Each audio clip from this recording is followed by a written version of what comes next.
long story short, 1996, the Olympics came to Atlanta, and I was very busy doing all kinds of stuff, working, traveling with my job. I was traveling all over the United States. I had a 12-year-old son. I was volunteering with church, volunteering. I was helping with my sorority, just doing things like everybody does, trying to cram 25 hours worth of stuff into a 24-hour day. And so consequently, it was 13 months between mammograms. And I have a history of dense breasts, so I had some biopsies and they'd all been okay. So I wasn't too worried, and I went in and they did a mammogram, and the doctor came in and he said, I see some calcifications and I'm kind of concerned about them. I want to do a biopsy and we'll see what's going on there. So he did a stereotactic needle biopsy where they stick the needle in you. I hate needles. I don't know how y'all feel about needles, but I hate needles. And sticking a needle in your breast. What's worse than that is I hurt my foot last year. They stuck a needle in my foot. That was worse. In the bottom of your foot. But I wasn't worried. So I get this call, you need to come in and you need to bring your husband. Well, that was not good. I knew that wasn't good. So we went in, and I didn't elaborate last time. The breast surgeon went in, we went in, and he said, well, I don't have the complete stuff yet. He said, y'all go home and come back later. Well, this is from McDonough to Fayetteville, and my husband had to go to work, so I had taken the day off, and I went to see my OBGYN, and while I was there, I told him what was going on, and he called the breast surgeon, and the breast surgeon is talking to him, and they're sitting there, and he's going, and I'm sitting there going, oh my Lord, what is it the kids say? OMG? I was sitting there going, OMG. And so he gets off the phone, and he looks at me, and I'm sitting there, and he says, Mary, I hate to be the one to have to tell you this, but you have a very aggressive, large breast cancer. And he said, you've really got a battle on your hands. And he said, do you have your affairs in order? And I'm like, what? What do you mean do I have my affairs in order? He said, you might have a year, maybe a year and a half. And I'm just stunned. What, you know, this big hole opens up in front of you and you're going, oh my Lord. And I told the group beforehand that I'm sitting there thinking, I'm going to die. I've got a 12-year-old son. His dad's going to send him to school in dirty clothes. You know, I trust my husband. He loves our son. But I was like, this can't be happening. You know, cancer happens to everybody else. It doesn't happen to you. It doesn't happen to somebody you love. But this is in my face. So I was just floored. I called my husband, told him. He said, do you want me to come get you? I said, no, I can drive. So I left the doctor's office, and I thought, you know where I'm going? I'm going to my church. I drove to my church, went in my pastor's study. I told him what was going on. He and I prayed, and he said, Mary, I just don't believe what that doctor said. He said, I just cannot believe it. He said, I think you're going to be okay. And I said, well, what do you think I need to do? He said, I think you need to go get a second opinion. And that's one thing I do say. If you're not happy with any doctor's opinion, I don't care what it is, go get a second opinion. There are plenty of doctors out there. Don't look for an opinion that equals what you want to hear, but go get another opinion. So I went and got another opinion, and the doctor said, yeah, it was aggressive breast cancer. And the whole time I'd been waiting on all these biopsies to come back, he said, I would have had you in the hospital the next day. So 3 days later, I'm in the hospital. I have a mastectomy. Really wasn't too bad, you know, physically, mentally, for a woman, that's kind of a hard thing to go through, but I came through it okay and felt pretty good. I told them the story about, he wanted me to say, you know, you hear about these drive-through mastectomies where they send you home. Well, they can't do that anymore. My doctor was good. He said, I want you in here for 3 days just so I can watch you. And after a day and a half of the lady across the hall from me singing all the time, I had it. I said, this is when our hospital was packed and there weren't any more beds. I said, I'm going home. He said, well, are you sure? I said, I can't take this anymore. This is driving me crazy. What they should have done is given her some happy juice and let her go to sleep. But I went home, and a lot of prayer, a lot of support with family and friends. I made it through that. This is during the Olympics. My husband is one of the people who's in charge of security for the Olympics, so he was working a lot. My son, who was 12 years old at the time, who was a very spoiled only child, whose mom did everything for him, all of a sudden was taking care of mom. But we had friends who came and helped us and brought food. Like I said, we had so much food at one point, my husband said, call people, tell them don't bring any more food. I cannot eat another, he wouldn't eat it, a tuna casserole. I wouldn't eat it either. But he said, we can have peanut butter sandwiches and soup, you know, just, but people care, and it meant a lot to me, and it helped. Support groups for cancer survivors, and I do Reach to Recovery with the American Cancer Society. I will talk to ladies that don't have anybody, and it breaks my heart. But after they talk to me, I hook them up with a support group so that they will have somebody to talk to, somebody to help them, maybe take them to chemotherapy, maybe get them some food. Made it through all that, then I started the chemotherapy. Well, the oncologist that I had at the time was Dr. Bruce Feinberg, who, did you ever listen to the thing on the radio, Cancer Answers? He was the head of Georgia Cancer Specialists. They have like 30 cancer offices all over, oncology offices. He said, we're going to have to hit you with some really hard stuff. You've got a very aggressive breast cancer, and we're going to hit you. One of the drugs we're going to hit you with, we're going to give you 4 chemo drugs. And one of the ones that we're going to hit you with just came out of a clinical trial. It was developed using a seed grant from the American Cancer Society. So a seed grant is where a researcher gets a small grant from the American Cancer Society. They do their research, they get it to a certain level, and then they apply for a larger grant from another organization, typically the CDC or the National Institute of Health, other foundations. So this drug had just come out of clinical trials, and they gave it to me, and for about 6 months there, I pretty much thought they were going to kill me. It was not a fun 6 months. I could not take the anti-nausea meds because they gave me migraines. So they gave me a new drug that they had just come out with that caused me to have seizures, which were not a lot of fun.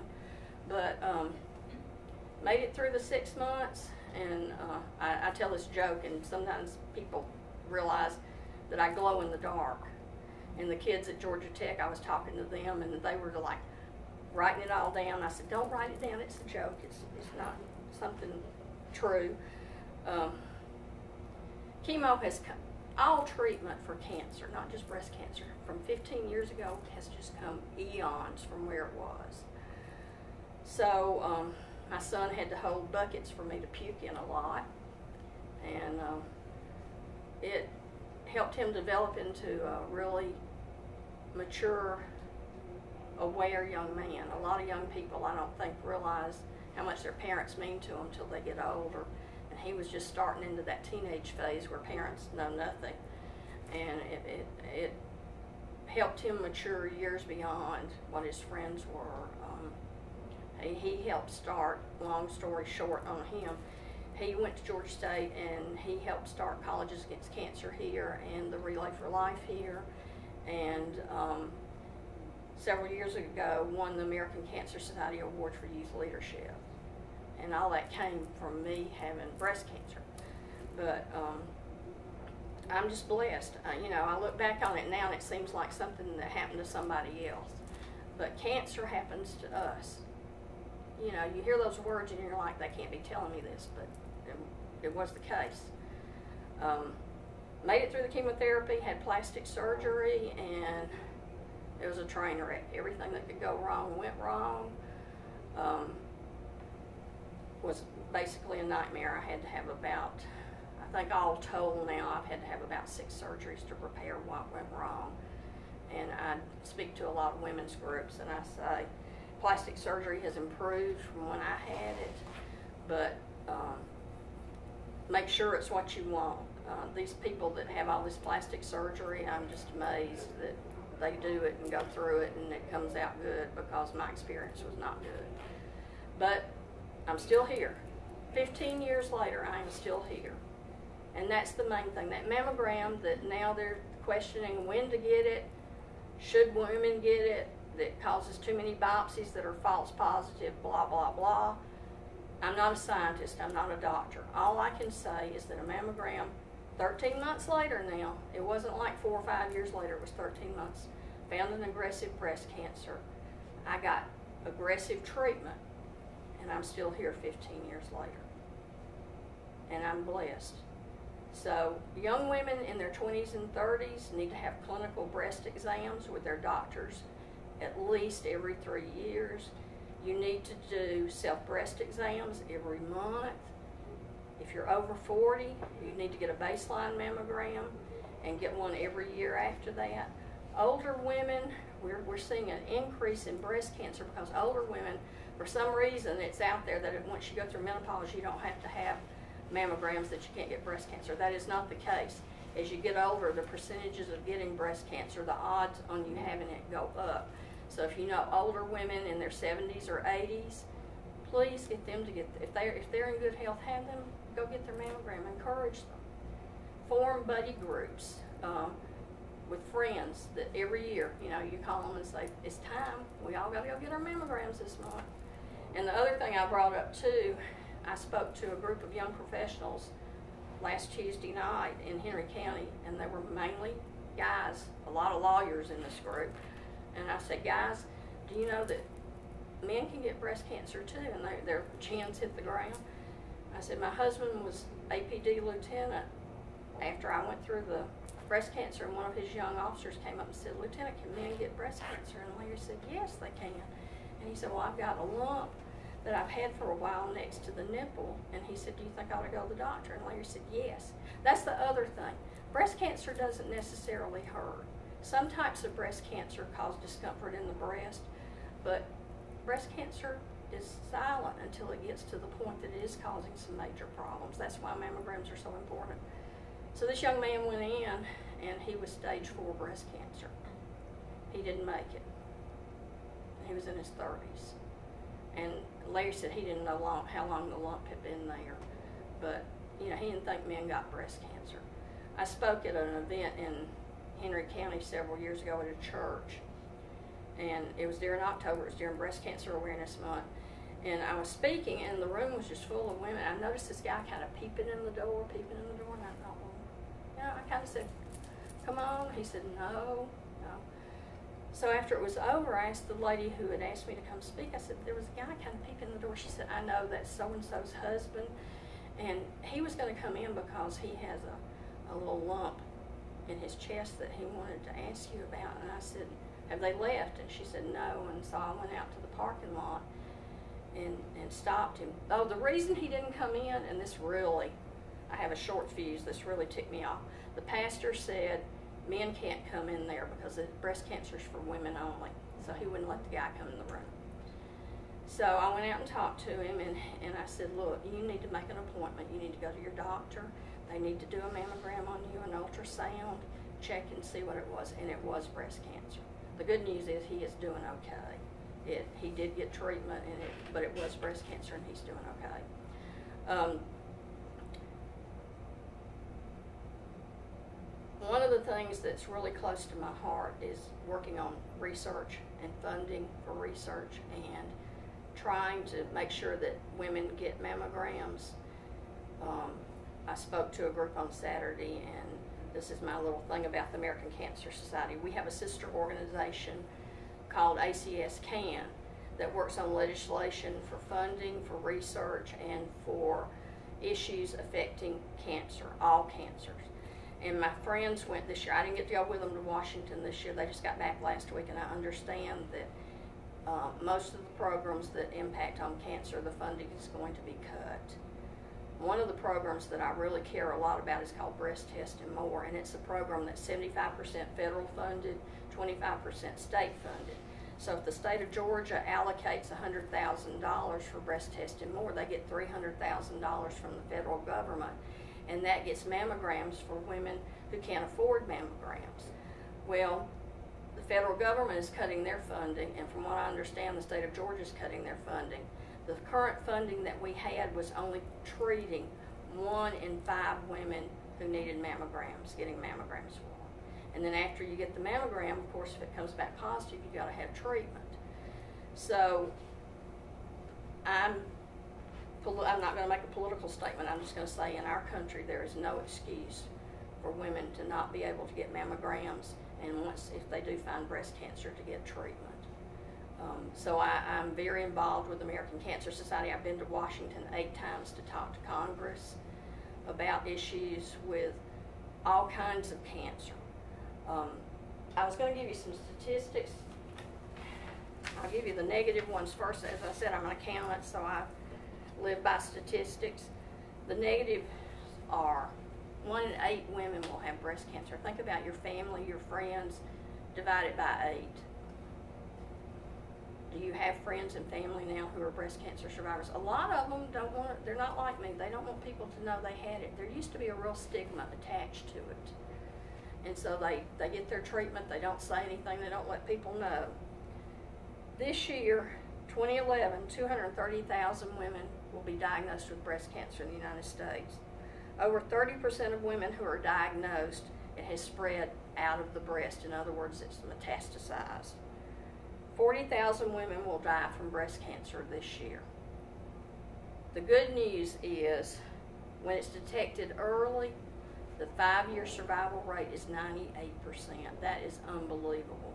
From the 70s and 80s, it has gone up 20%. And in the United States today, there are 2.6 million breast cancer survivors walking around. Why do you think you see so much pink during October? It's because there are women who took positive attitudes, who went to their doctor, got their mammogram. When they had the treatment, they went through, and I do Reach to Recovery. I get a lot of calls from women who are just in tears. I'm terrified. What do I do? You do what the doctor tells you to do. You pray, you be strong, you drink water, you can make it through this. If you wake up in the middle of the night and you're terrified, give me a call. And in the middle of the night, sometimes I do get phone calls. My husband will just hand me the phone and it's somebody crying. What I give to them, I hope, is the fact that I had that first doctor tell me, you got 1.5 years. 15 years later, I'm still here. And by the way, the doctor that told me that is no longer practicing. He and his little bow tie have gone away. I would like to see him, because I would like to walk up to him and say, you remember telling me that? You tried to take hope away from me. You didn't do it. I went and got another doctor who was very aggressive, to the point that he tried to kill me for 6 months, but I'm still here. You don't do that. You don't tell people that. You don't tell patients. I don't care, and I'll tell any doctor that, unless it's just absolutely there's no chance at all. I don't think you should take hope from people, because I have seen people who were stage 0 who didn't make it. I have seen people who are stage 4 who are still here. There's so many variables. But the one thing that I tell these ladies that call me is, I can't emphasize enough. Try to stay positive. And that's something else that I talk about too, is when I was going through the breast cancer, somebody would come up to me and start hugging me, and they'd say, my Aunt Susie had breast cancer and she died, and my Uncle Joe had lung cancer and he died. And I'm like, I'm sorry, I don't want to hear that. I want to hear about people who had cancer and they're still walking around with their lives. Positive stories, good stories. 2.6 million breast cancer survivors walking around the United States today. And we're all doing something during the month of October. So what can you do? Get your mammograms. Get your clinical breast exams. Guys, get your PSAs. Get your colonoscopies. Early detection is the key in any kind of cancer, especially breast cancer, but in any kind of cancer. And here's my little plug. If you're a smoker, please consider giving it up, because that's the one thing. Lung cancer is preventable. Smoking causes lung cancer. Give it up. I've seen too many people die from lung cancer. I have a good friend right now who had a double lung transplant, and he's still smoking. It breaks my heart. I go see him, and I'm like, do the people who did these lung transplants for you know that you're smoking? Oh, they would have a fit. I'm sure. I'm sure. I'm trying to make sure I've covered everything. Did I talk about older women not getting their mammograms?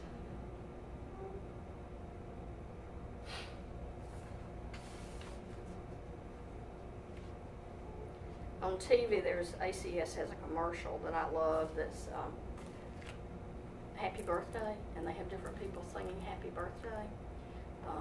I love that commercial. I just had my 63rd birthday, and I'm not at all upset to tell people that. I'm just blessed to still be here. And it's all about people, helping people celebrate birthdays. If you go get your test, and cancer is not what it used to be. It's not a death sentence. There are people walking around that have had all kinds of treatment. Is there anybody on here that's had cancer treatment? Jennifer, I didn't know that. Skin cancer? See, Jennifer and I have been friends for a long time. I didn't know that. And see, walking around, you never know. You can survive it. But you got to go get your mammograms. You got to go get early detection. So, I'm just blessed. I can't tell you how much it means to me the month of October. I don't really like pink that much. Purple, Jennifer will tell you, purple is my favorite color. But I wear pink till my husband calls it the milk of magnesium month. And if you go to Making Strides, which is the breast cancer event that the American Cancer Society puts on the 29th, we moved it from Atlantic Station this year. We're going to do it in Centennial Park. But what I think is cool is people come with dogs in pink. These poor little dogs, my son can't stand when people dress up dogs. These poor little dogs come in, they're covered in pink. Babies are in pink. Husbands, you can tell the wives made them wear what, you know, they have on pink shirts, pink ties. Henry County has something that's really cool that they've done. I think this is the 3rd year. It's called Real Men Wear Pink. And some of the professionals in Henry County get pink shirts, and they wear pink shirts during the month, and they do a big billboard about getting your mammogram, which I think is wonderful. Because some of these guys are really cute, and so some of the girls will, they'll pay attention. They won't pay attention to Miss Mary, but they'll pay attention to these guys. So I don't care, just whatever gets their attention. One thing that I didn't bring up in the first group, and that really kind of concerns me, is we're seeing younger and younger women with breast cancer. We have a young survivors group in Henry County that are young women under 40. We've got them that range in age from 23 to 40 in that group, and the group's only been in existence 6 months. We have 35 women in Henry County in that group. That's one county in the state of Georgia. I don't know what the reasons are. I'm not a scientist. I'm not a doctor. But digital mammography is finding cancers at much earlier stages. So you're finding it in younger women before it gets to stage 2, 3, or 4. When you say digital, is that still putting It's still the regular type of mammogram, but it's a digital mammography versus the old type of mammography. When I first had mine, 2 years ago maybe, the first digital one, they called me and said, come back in, we see something under your reconstructed breast, because even though they take 95% of the breast tissue, there's some that they still can't get. And with mine, they squished the heck out of me because they have to get all the way back to the chest wall. Yeah, getting squished by plexiglass is so much fun. But they saw something on the digital that they had not seen on the other mammograms, and I went in, and it was some scar tissue. Thank you, Lord. I've got to go have mine next month, and I still have one breast that's the natural breast, because at the time I had breast cancer, my insurance would not pay for you to have a mastectomy except on the breast they found cancer in. One of the things that advocates have fought for, and that now insurance will do, is if you have breast cancer in one breast, you can have both breasts removed. And if you have genetic testing, and it's proven that you do have the BRCA genes, then you can have your breasts removed. And a lot of younger women are doing that, and insurance will pay for it. But I've had to have mammograms every year, and I've had biopsies on my left breast, and so far they've all been negative. And the doctor says 15 years out, if it comes back, it's considered a separate cancer. It's not considered a continuation of the other cancer. After 5 years, it's considered a separate cancer. But anyway, I've got to have it in November. My son's getting married in February, and I'm like, dear Lord, this year, please. Are you having your test just still once a year? Right now I'm on the back on the 6-month schedule because I had some biopsies that came back kind of. So my doctor is, like I said, the doctor I have now is very aggressive, and because I had such an aggressive breast cancer, I go in every 6 months. And aggressive meaning it was growing like real fast? It was growing like a house of fire. And the thing I didn't tell the group before, you see this right here? 13 months later. At the time I was on hormone replacement therapy, and I asked the doctors then, because I had started through menopause, and because I have a family history of heart disease. My parents both died in their 40s with heart attacks. My sisters had quadruple bypass. My brother is a pacemaker. So when I started through menopause, they put me on hormone replacement therapy because as a preventative for heart disease. Well, apparently my breast cancer was feeding off of it and growing like crazy. And now we know, see, 15 years ago they didn't know, but now we know that women who have a predisposition to breast cancer, hormone replacement therapy causes it to grow like that. And I mean, it was just everywhere 13 months later. And it was not, and this is something that one of the ladies earlier was talking about, and I forget to say some things. She said, well, I thought it would feel like a golf ball or something. Sometimes it does. It depends on the type of cancer it is. Mine was hidden in calcification, so it was spread out, and it was a large area. So as dense as my breasts were, I couldn't feel a lump. And even when I had the mammogram and I went to the breast surgeon, he put my finger right on it, and I said, well, you know, that doesn't feel any different than the stuff I feel over here. So that's why they say get to know your breast. But those of us who have dense and bumpy, lumpy breasts, if you find something you think is questionable, call your doctor. Go in there, let them feel. They can tell if it's something they think is weird. They'll do a mammogram, they'll do an ultrasound, they'll do an MRI. That's what they're there for. And get second opinions. If you're not comfortable, I have a very good friend that went in and the doctor said, oh, it's nothing, we'll watch it. When somebody calls me and tells me that, the first words out of my mouth, go get another, if you're not comfortable, go get another opinion, because I have heard time and time again women who have listened and said, oh, we'll wait and watch it, we'll wait and watch it. A little time bomb in your chest here. Sometimes it's nothing, but just to be on the safe side, go let a doctor check it out, another doctor check it out. Does anybody else have any questions? Well, I appreciate it so much. Like I said, I'm just blessed. Tell your moms, tell your grandmothers, tell your co-workers. Come up here and get this information. Mammograms save lives.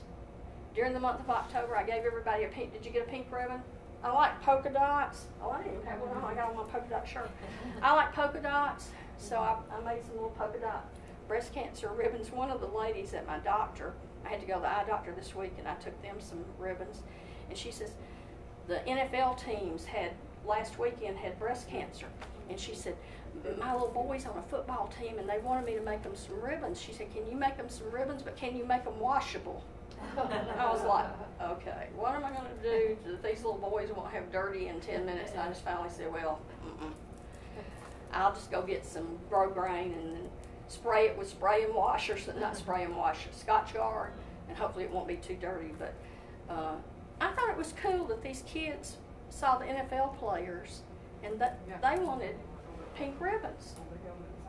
Yeah.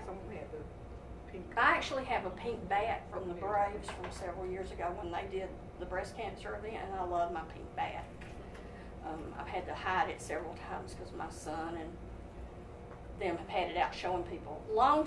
Real quick, a long story short. Chipper Jones is notorious. Chipper doesn't give autographs. And my husband was working security for the Braves when I was going through all my stuff. And my husband went with me to get chemo one day. No, it was my surgeon. He went with me to see my surgeon, and because he was nosy, he had to go with me every time. I think he just liked to see them take stitches in and put stitches. I don't know, but no, he was wonderful. And my doctor said something about, Larry said something about he had been at the game and worked security for the Braves, and Dr. Bergen said, "Oh, I love Chipper Jones. I just think he's wonderful." So at the next game, Larry told Chipper knew what had been going through, and Larry told him about the surgeon and asked him if he would sign a ball. So he signed a ball and gave it to Larry to give to the surgeon. And he didn't do it back. This is back in Chipper's wild days. He didn't do stuff like that. He probably signs them now, but so Larry took it, and the next time we went in, we gave it to Dr. Bergen. And then the next time we went in, Dr. Bergen said, "I have to tell y'all something." He said, "I hate to have to tell you this," but he said, "I couldn't find the ball. I was looking for the ball, and I couldn't find it." And I was like, "Oh, Lord." He said, "I finally found it. My boys had it out playing with it, and it was dirty, but you can still see Chipper's signature." He said, "I took it away from him and put it in a little box in the case." So, and someday that might be worth something. The one that I cherish most, I was in an event that Hank Aaron was at, and he autographed a ball for me. Now, I love my Hank Aaron ball. But like I said, you know, bad things happen to you, and then good things happen after that. So life has changed for me. It wasn't what I thought it was going to be, but in a lot of ways it's been better. I get to go to Washington. I get to scream at congressmen and senators. The group that went this time, I didn't get to go with them, and our ACS staff person called me because he gave me some stuff to bring, and he said, "You'd have been proud of the group." He said they did the Mary Gilbert type of talking to the congressman. I said, "What do you mean?" He said, "They didn't take any of that crap off of them. They nailed them to the wall." I said, "Good for them." I said, "I'm proud of them. I trained them well." So if you got a minute, send an email to your congressman and say, "Please don't cut funding for research for breast cancer. There are too many women out there still dying." And thank y'all.